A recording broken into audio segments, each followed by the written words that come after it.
Hello, in this video, I'm going to show you some rustic and charming kitchen ideas with a wood-burning stove.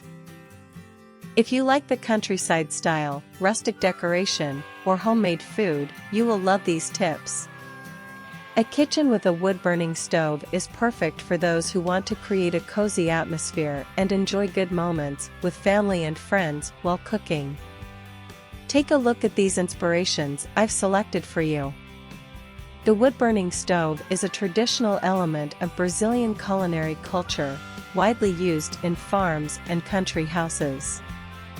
But it can also be modern and blend with different decorating styles. You can use wooden elements to add more warmth, tiles to give a touch of charm, or colors to brighten up the space. The corner of the room is a good option to install the wood-burning stove as it facilitates smoke exhaust through the ducts. You can choose a masonry stove, which is typical of mining houses, or innovate in the cladding with exposed concrete or visible bricks. And if you want to personalize it even more, you can paint your stove with your preferred colors.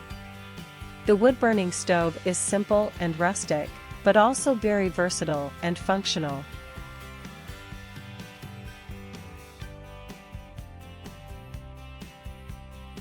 You can prepare various delicious recipes in it, from breakfast to dinner. And the best part, it also helps to heat the house on colder days. Did you like these kitchen ideas with a wood-burning stove? Then leave a like on this video and subscribe to the channel to see more tips like this. And tell me in the comments, what is your favorite dish to cook on the wood-burning stove? Big hugs and see you next time.